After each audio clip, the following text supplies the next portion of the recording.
All right. Good afternoon. I do not have anything from the top, so Matt, you want to kick us off? Oh, that's a surprise. You want to say anything about your former boss? The Justice Department? No. I don't think I do. Senator from New Jersey. No, I certainly don't have any comment on a law enforcement matter.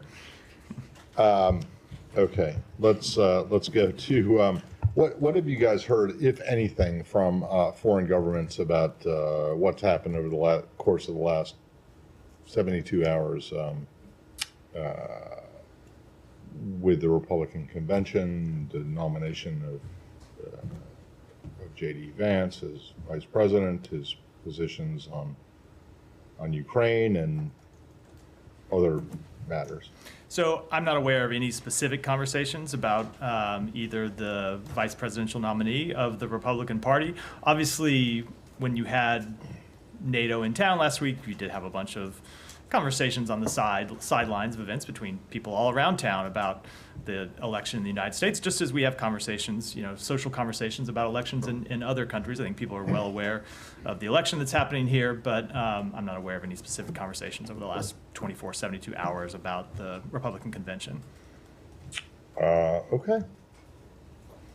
I'll leave it there because I'm sure people want to go to the Middle East. I have to Gaza. You said yesterday that you had seen civilian casualties come down from high points of the conflict and from where they were 6 weeks ago, but that you wanted to see them end completely. Palestinian health officials said at least 57 people were killed in Israeli bombardments. Does this increase your concerns at all, and have you raised this with your Israeli counterparts? It doesn't increase our concerns because we have had extraordinary concerns about civilian casualties for some time. And that's why we are pushing so hard, not just pushing, but actively negotiating to get a ceasefire that would stop this daily tragedy where you see innocent Palestinian civilians being killed as a result of this war.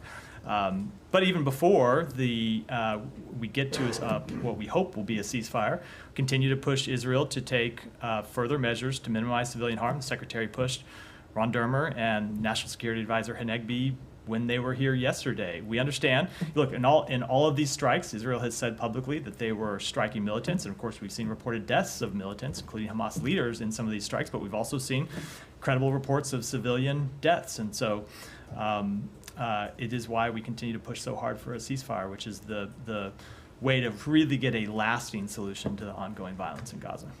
Hamas has accused Israel of stepping up attacks to try and derail efforts for a ceasefire deal. Do you have any concern that that is the case? No, I don't think. I don't think the strikes that they are taking have anything to do with a ceasefire deal. I think, as they've said publicly, they're trying to, as they have done from the days right after October 7th, trying to degrade and ultimately end Hamas's ability to launch attacks on the state of Israel. Separately, we have heard from Israel repeatedly, publicly. We've heard from them privately that they are committed to trying to reach a ceasefire. They're committed to the proposal that they put forward and that the president outlined publicly over a month ago, about a month and a half ago now, and they continue to remain engaged in the talks to try to reach a ceasefire. I'll come back to you. Yeah, Said, go ahead. Yeah, on this point that was just raised. I mean, Israel says that they were targeting Hamas, but you don't have any independent sources that confirmed there was actually Hamas leaders in that building that was targeted. Do you? I do not. With respect to this particular strike, no, I do not. Now, we have seen credible evidence all throughout this war that Hamas has hidden its fighters, hidden its leadership inside civilian infrastructure, inside schools. I can't speak with respect to this specific strike, but certainly those are actions that are consistent with the pattern of behavior we have seen from Hamas. Where was that? Can you share with us some of that behavior, the pattern of behavior in particular places and so on? Yeah, in fact, Said, I remember you and I having this exchange several months ago, and I emailed you an article that detailed Hamas's long history of hiding and I think it was actually more than one article, several articles detailing Hamas. My point being, you don't need intelligence assessments from the U.S. government or anyone else. Hamas's long established behavior of hiding in civilian sites predates October 7th, and certainly we've seen it over the course of this conflict. But that makes, let's say, targeting one person worth killing 100 people. We don't want to see we do not want to see civilians die. Now, I would say a lot of this would be solved if Hamas behaved like a military organization. We talk about other conflicts where this is not an issue because you don't see the military leadership hiding in hospitals, hiding in schools, hiding in religious sites, hiding in apartment buildings. If Hamas stopped doing that, it would certainly make the job of the IDF easier to target Hamas leadership without civilian casualties. But that said, as long as they continue to behave that way, the IDF still has the responsibility to do everything it can to minimize civilian casualties. Well, the whole of Gaza is the size of Washington, metropolitan Washington, D.C. It is a guerrilla force. It's not an army. They're not allowed to have airplanes and tanks and so on. But the size of Gaza does not justify hiding your fighters inside a hospital or inside a school. Let me ask you about something that you just said. That Israel wants to degrade and deplete and render Hamas totally incapable of launching an attack like the one we saw on October 7th. Well, the president himself said that Hamas was unable to do that anymore back on the 31st of May, didn't he? He did, yeah. Okay, so why do we continue to do the same thing over and over again? If Hamas no longer is capable of doing this, if the United States of America, the preeminent power on earth, and the one that keeps the Israeli military sustained and so on, says, look, they are no longer, this reason is no longer valid because they no longer are able to do that, as the president said. A few things about that. It is our assessment that they no longer have the capability to launch an attack with the size and scale and scope of the attacks of October 7th. Hamas, without a doubt, does still pose a threat to Israel and does still pose a threat to Israeli civilians. Hamas continues to be a legitimate military target for the government of Israel to strike. That said, it has also long been our view, and you've heard me talk about this, you've heard the secretary talk about this, that Israel will never defeat Hamas through military action alone, and that is going to require ultimately a political solution to a struggle between Israel and Palestinians that predates Hamas, that dates back decades. And if you were to ultimately reach an end to the violence between Israel and the Palestinian people that has gone on for decades, it will take more than a military campaign against Hamas, a terrorist organization. It will take a political solution. And of course, you see us continue to try to advance that.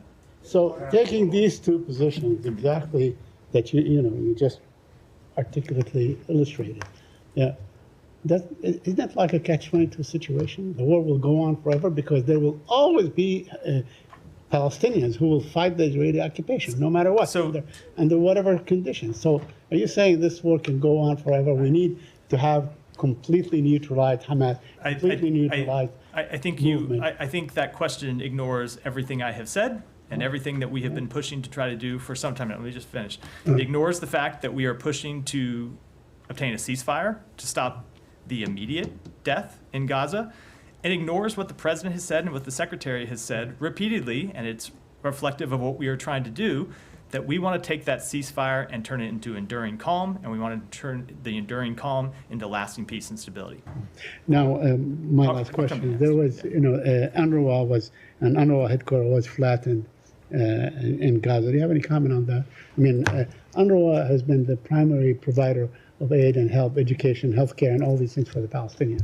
Without UNRWA, there would be, humanitarian disaster on your hand. Do you have any comment on what has happened to UNRWA thus far? So we do support the work that UNRWA does. We've made that quite clear.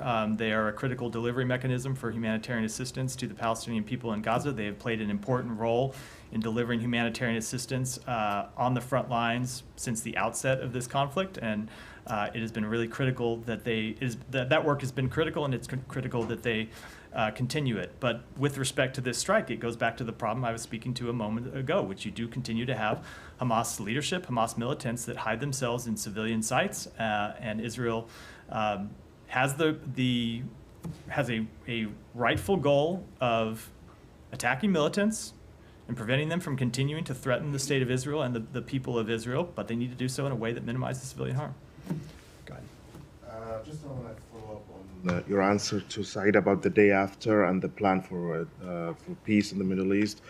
You've been, I mean, from this podium or even from many other platforms in the US government, you've been pushing for months now for a day after plan from the Israelis, and you're pushing with the regional players to find a formula for a peace that will last, everlasting peace. But what we hear from the Israelis is in a different page. They are opposing any Palestinian control of Gaza. They're not willing to enter any discussion internally about the day after.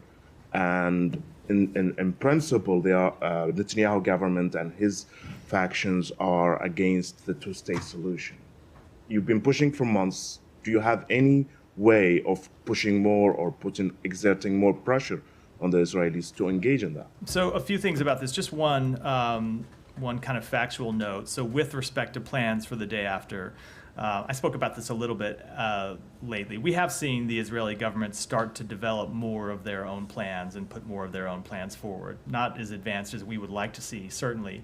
But just as a factual matter, they have been starting to have those conversations internally, and they've been having those conversations with us, and I believe they've been having those conversations with others in the region as well. Which is not to say that there is a fully formed plan that is ready to go, or certainly one that would be acceptable to the broader community, but they are at least advancing in their thinking of that issue. But I would say that with respect to the longer term issue, ultimately, Israel is going to have to make some tough choices, which is always the case. It's been the case with this struggle between Israel and Palestinians for decades, that ultimately resolving it requires tough choices by both sides of this conflict. And to get to, in our view, a lasting end of this conflict, it's going to have to take tough decisions by Israel. The case that we will make to them, to get to your question, is that ultimately making some of these tough decisions is actually in their interest. It's in their long-term security interest. It is, of course, in the interest of the Palestinian people to see lasting stability in Gaza, to see reconstruction, to see a better form of governance than what they've had since Hamas took control of the Strip a couple of decades ago. But it's also in Israel's long-term security interest to find a lasting resolution to this conflict. So we will continue to press that case to them, but they will have to make decisions for themselves, as every sovereign country has to do. But it is just our view, and we certainly hope that the people of Israel will ultimately endorse this view as well, that continuing to have this long-term security threat staring them in the face is a problem for their security, and it is a barrier to their long-term integration with the region, which is something Israel has wanted from the very founding of the state. Well, what's the Palestinians' options here? I mean, until the Israelis or the Israeli government reach a sober moment to accept that it has to do tough choices, as you said, what are the Palestinians' options to fight this occupation that will be acceptable to you? So when you say Palestinians, I don't know if you mean the Palestinian people, if you mean the Palestinian Authority. There are lots of different ways. What was the answer? Let's just say the Palestinian Authority. The Palestinian Authority. So there are lots of different answers. That's why I asked. There's lots of different ways to answer that question. We think there are things that the Palestinian Authority can do. We think there are reforms that the Palestinian Authority can make that will make it clear that they are a reformed, revitalized authority that can serve as a credible governing structure, both for the people of the West Bank and the people of Gaza. And that's a message that they could send both to the government of Israel, but also to the Palestinian people, who we know want to see a reformed PA. So that is one thing. Ultimately, what we are trying to do is work with the Palestinian Authority and work with partners in the region who we know want to see lasting peace and stability and want to see the establishment of an independent Palestinian state. And so that's what we'll continue to do. Go ahead. Regarding specifically the attack on Saturday, Israel's attack on Gaza's Shen Yun. So Israel said it was targeting Hamas commander Mohammed Deif, and they're yet to confirm whether he was killed or not. Do you expect them to confirm it soon? If they won't, does this concern you? Because we know more than 90 civilians killed, including children, but we don't know whether the Hamas commander was killed or not, or even he was there after all. So with respect to Mohammed Deif, I will defer to the government of Israel to speak, to determine when they might be able to make some kind of assessment and when they will speak to it. That's ultimately a call for them to make. We do know that they were successful in killing other militants, including a Hamas commander in that strike. But that said, to answer the question, no, the deaths of any civilians are not acceptable. We don't accept the deaths of civilians in any strike. And that is why we continue to push for a ceasefire to stop this daily death inside Gaza. Do you think these kind of situations hamper ongoing ceasefire negotiations? Because we know civilians killed at the moment, but they're yet to confirm the Hamas commander they said they were targeting was killed or not. Do you think these kind of vague situations hamper the ongoing ceasefire process? Because we know the U.S. want to seal the deal as soon as possible. So I'm not going to speculate. I'm going to speak to what we've seen. And what we've seen is that the ceasefire negotiations have continued. And despite various public statements that are made by both sides on this conflict from time to time, what we have actually seen in the negotiations is pushing forward to try to get a deal. So I'm not going to speculate about what could happen. Obviously, people can always pull out of negotiations for their own reasons. We hope that won't happen. We haven't seen it happen yet. What we have seen has made us believe we can get to a deal, which of course does not mean that we will. We're going to continue to try to push for one. Thank you. Yeah. Yes, sir. Thank you so much. Sir, you said that Hamas is a military organization, of course, several times. Terrorist organization, I think. Hamas is a terrorist organization that does have certain aspects of it that make it look like a military. Yes, It's sir. ultimately a terrorist organization. Yes, sir. One, who is supporting them, who is financing them, and they have had miles and miles of underground tunnels going from there to different places, and terrorists are living there, were living, and they were sharing all these tunnels. So where do we stand? Where do we go from here? Who is supporting them? And they have headquarters in Qatar. They have been largely financially backed by the state of Iran, which is why we have taken actions to hold Iran accountable for its financing of not just Hamas, but other terrorist organizations in the region. Can I go back to something you said in Sure. response to an earlier question? You said several times Israel is going to have to make tough decisions.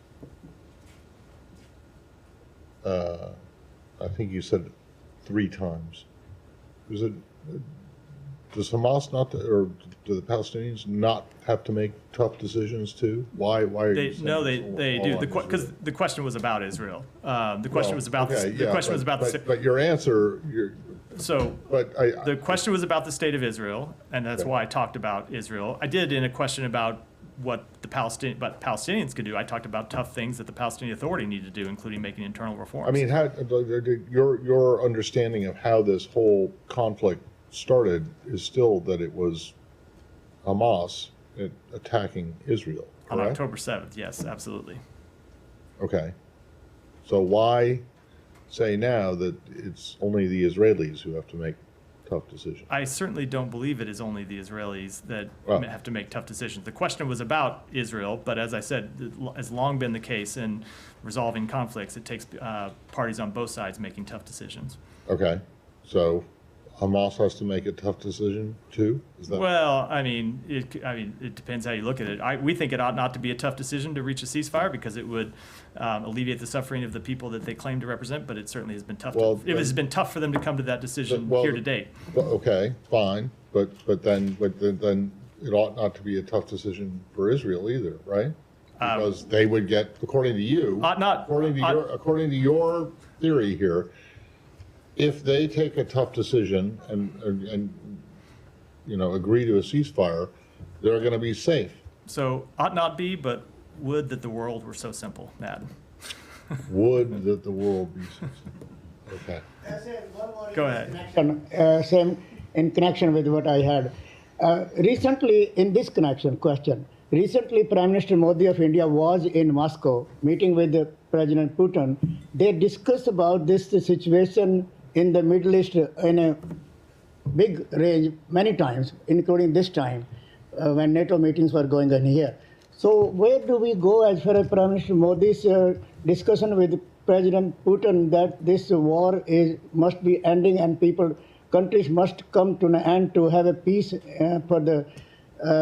for peace forever in the Middle East between these nations, Israel and other countries, wars going on in the region.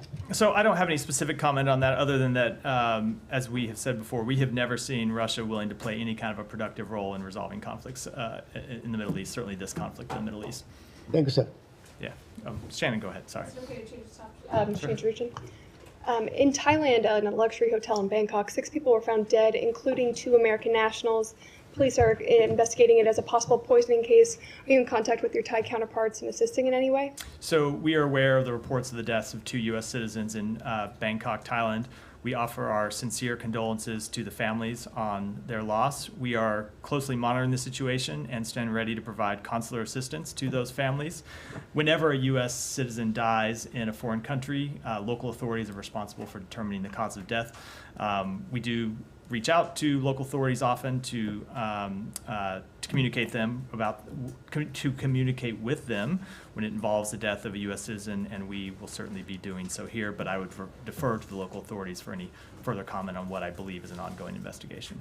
And Secretary Blinken spoke with the Thai foreign minister earlier today, I believe.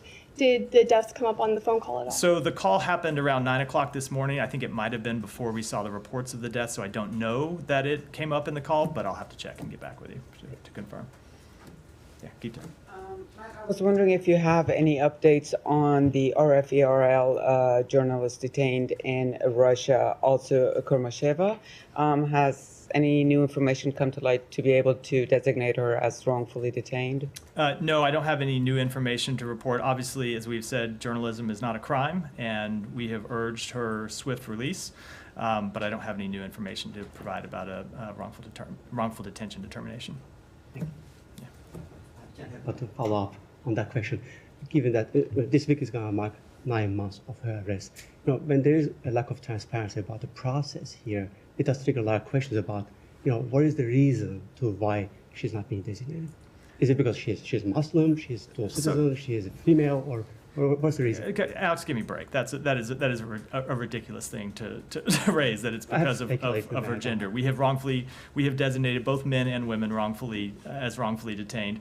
And if you look at our track record in this administration, we have returned over 40 wrongfully detained American citizens. So I think the track record actually shows this administration taking this work incredibly seriously and working hard and making tough choices sometimes to return those U.S. citizens who have been detained overseas. It is the top priority for the president. It is the top priority for the secretary to make sure that U.S. citizens overseas are safe and secure. And we take the process extremely seriously. I know it doesn't always move as quickly as you or some others would want. But I think if you look at our record, it shows that we are able to get results. And for those Americans who remain wrongfully detained and other Americans who are detained overseas, we are working day and night to get them home. And with respect to her case, as I've said, we have called for her release. Her husband and her daughters are in town. Is the secretary or anyone in this building planning to meet with them? I don't have any meetings to announce today. I want to stay in the region. Russia's Lavrov just landed in New York this morning, along with Zakharova and others. Both are actually under current U.S. visa restrictions. We have discussed that previously in previous years, that you guys comply with obligations, 1947 agreement. But the question is, how does it look like right now? I mean, we discussed just 3 weeks ago how Russia not only violates the UN Charter, but also does violate UN sanctions on North Korea. We discussed how they gifted a car to North Korean dictator. So first of all, what restrictions they are under when they're going to be in New York, and secondly, how does it look like when you think about UN credibility and this man is going to lead Security Council meeting?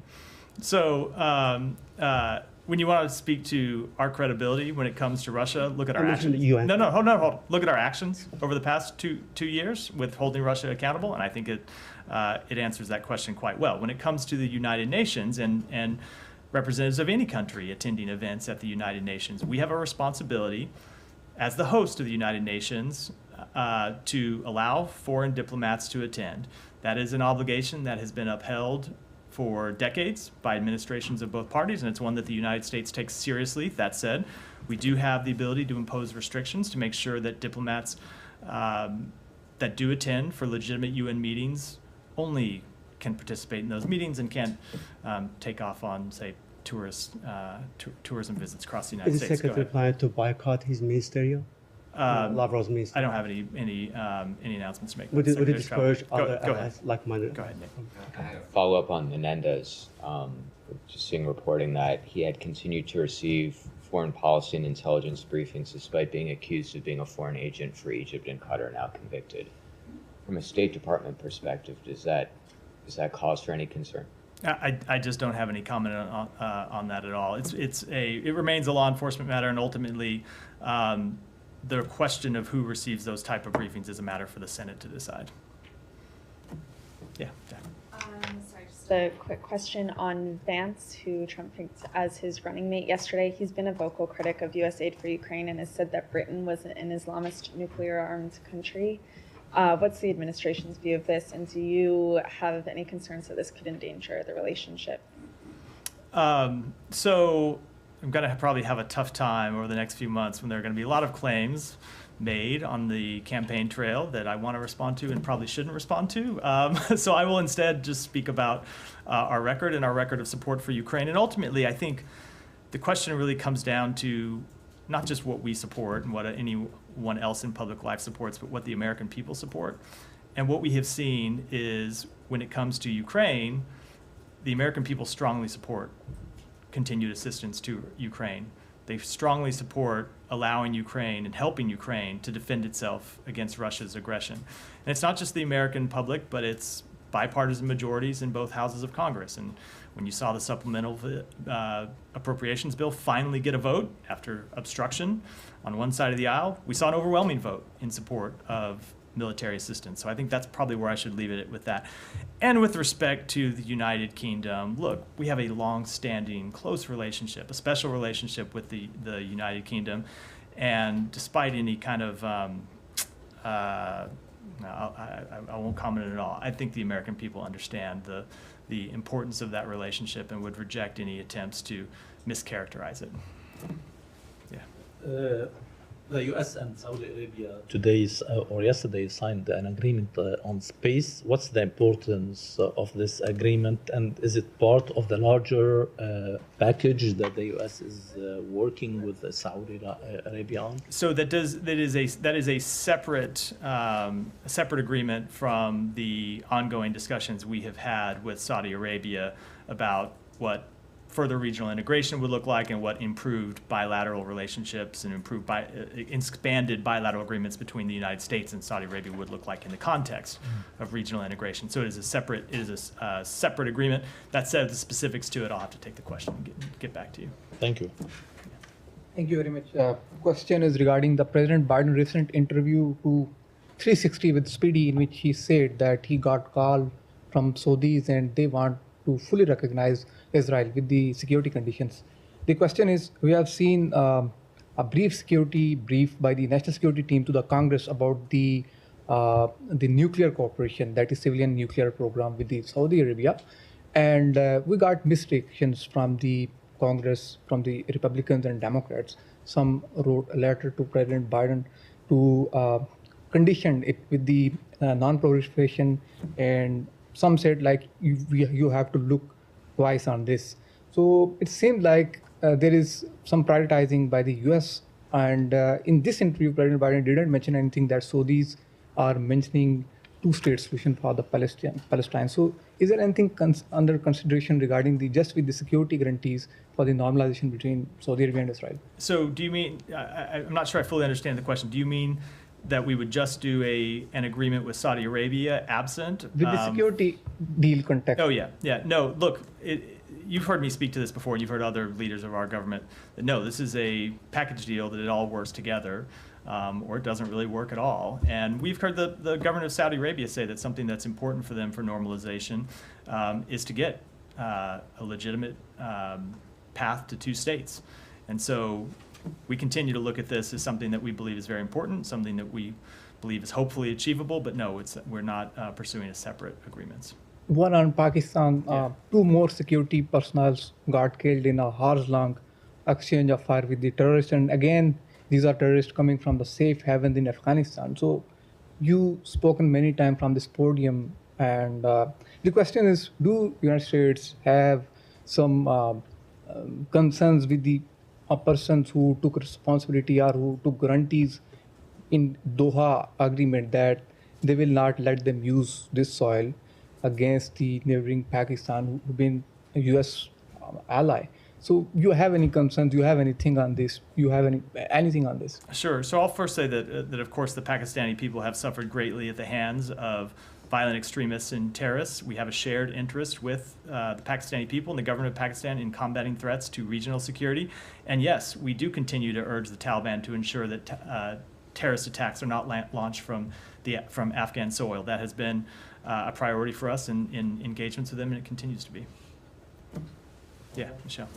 On the diplomatic solution between Israel and Hezbollah, is there an agreement already ready to be signed in case there is a ceasefire in Gaza? So I'm not going to speak in detail to the diplomacy that we have been pursuing to resolve the conflict across the blue line, other than to say that it continues to be our assessment that it's important to get a ceasefire in Gaza to unlock the possibility of an agreement to that conflict. So it's something that we're pursuing, but you've heard Hezbollah say publicly that if there is a ceasefire in Gaza, they will stop their attacks on Israel. We don't think they need to wait for that, but certainly that's what they've said. So we'll continue to pursue diplomacy to resolve that conflict, but we really do think a ceasefire in Gaza is important to unlocking a further possibility of achieving it.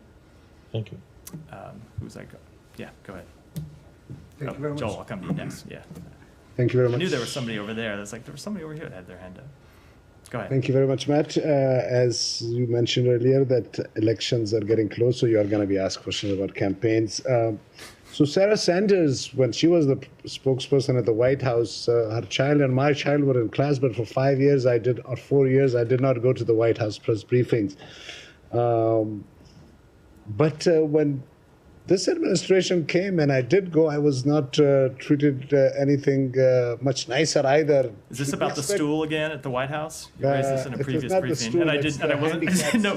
It's the handicap seat, and I don't think it's funny at all. No, I didn't understand. I didn't know that's what it was. I remember you raising it previously. The elections are coming, so I had much better. I had very good hopes from President Biden administration regarding the media treatment. What I'm saying is that during their time, I did not even go once for the press briefing because their attitude. Let me just interrupt you quickly to ask that you get to the question. Sorry. As much as I enjoy the extended wind-ups. So Voice of America had asked you a question that Taliban are asking about the helicopters from Uzbekistan, and you had said that you would reply them back. Is there any update about those helicopters or no? We did get back to Voice of America. If you're interested in the answer, I'll take it back and get the same answer back to you. Just one last question. Last week, a couple of weeks ago, I had a chance to listen to one of the three amazing diplomats, Ambassador Munter, Ambassador Hale, and Ambassador Peterson. And Peterson, they all served in Pakistan as ambassadors. One of them said that it's great that Pakistan is off the back, so we don't have to pay billions of dollars every year. Ambassador Ann Peterson said that the fifth largest country in the world should not be let down and should not be the way it is basically right now. Just give me a little bit of the Indo-Pacific strategy. Where is Pakistan fitting in this whole situation right now? Because from what I see, Pakistan seems to be going down in almost every aspect that I can think of. So Pakistan continues to be a close partner that we work with on a number of important matters, including improving the Pakistan economy. You've heard me speak a number of times to the importance of securing an IMF facility and Pakistan making reforms in that regard, and we'll continue to do so. All right, Thank Joel. you, Matt. Thanks, Matt. Just want to, I guess, follow up really briefly on the Saudi Arabia question. Yeah. Just be clear that the president's characterization of it was broadly correct. And then, do you think that you have time to, in this administration, to work out that kind of deal if events unfolded in Israel the way you want, or has that window closed? So I don't want to put a timeline on it, partly because, look, you've heard the secretary say that in his conversations with the Crown Prince of Saudi Arabia, there are two things that he needs to be able to reach a deal. One is calm in Gaza.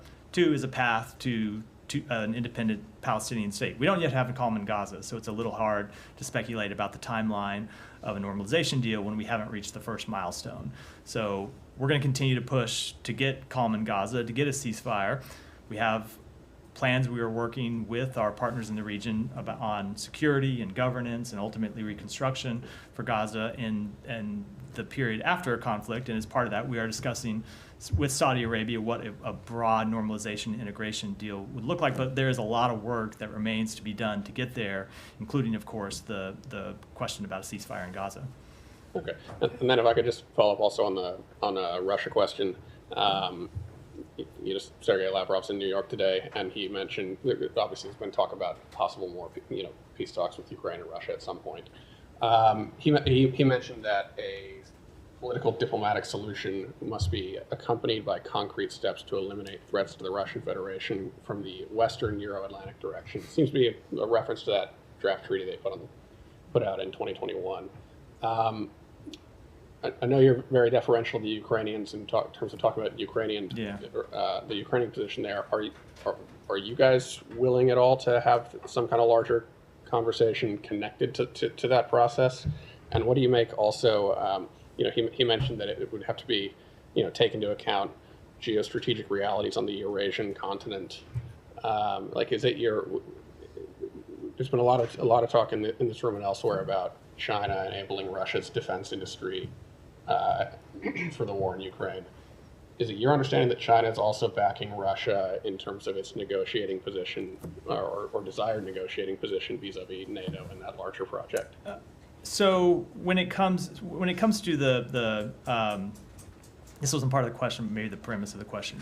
You're right that we do think that Ukraine needs to be at the forefront of any diplomacy to end the war because they are the victim of this aggression. It is their territory that's being occupied. It's their people that have been killed, that continue to suffer as a result of a war that they did not start, that they've suffered from, and in fact they've been suffering from for 10 years now. Of course, it's not just a war that started in February of 2022. So it is important that Ukraine be in the driver's seat for what is ultimately their future, and we will support them in whatever way possible.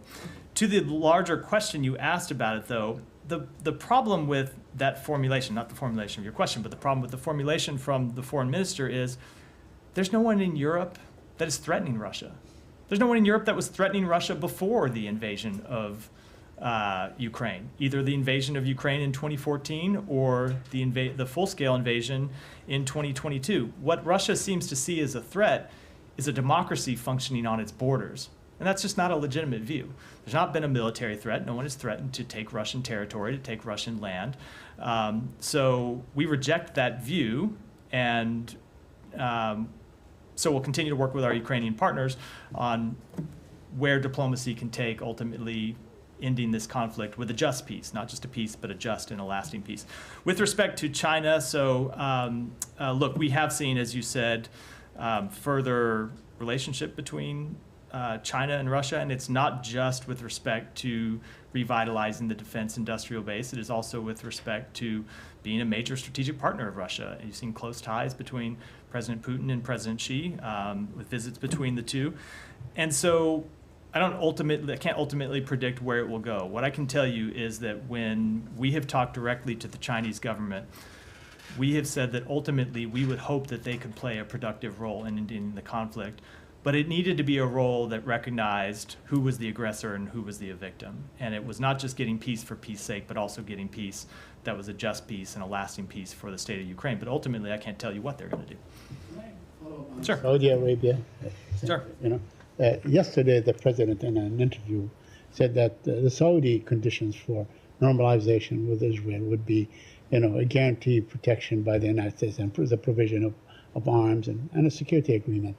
And also the ability to have a peaceful nuclear program and so on. He did not mention a Saudi condition that has always been, laid in the back about a Palestinian state and all these things. That answer is just with respect to the bilateral agreements between the United States. I know it does get some confusing sometimes because in these discussions, there are bilateral agreements that would take place between the United States and Saudi Arabia as part of an integration deal, a normalization deal, and then there are other things that have to happen between Saudi Arabia and, of course, of Israel, the two countries that would be normalizing relationship with each other. So but Saudi Arabia has always made clear that for that to move forward, it still does, has always made clear and still makes clear that they need to see calm in Gaza and they need to see a path to two states. That has not changed.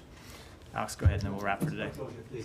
Last week's Washington communique was completely silent about Georgia, like zero mentioning of Georgia in comparison with previous years. In Vilnius they had an entire chapter on its membership bid, your Atlantic aspirations. Can you please help us put that in the context? I know that you guys hosted the foreign minister in this building. What is your view of Georgia, lacking, in this bid? So we continue to support the Georgian people's Euro-Atlantic aspirations, but we have seen the government of Georgia take a different turn and take a different path. We've seen the government of Georgia pass laws that move Georgia away from its democratic trajectory. As you know, you've spoken about the law that they passed and how the effect that it could have on civil society and the way it could enable government crackdowns on legitimate democratic rights. And so it is the Georgian government's actions that have fundamentally altered its relationship with the United States, but not just with the United States, with countries in Europe. And on that point, any update for us regarding the second tranche? No. Of visa sanctions? No updates from here. All right, thanks everyone.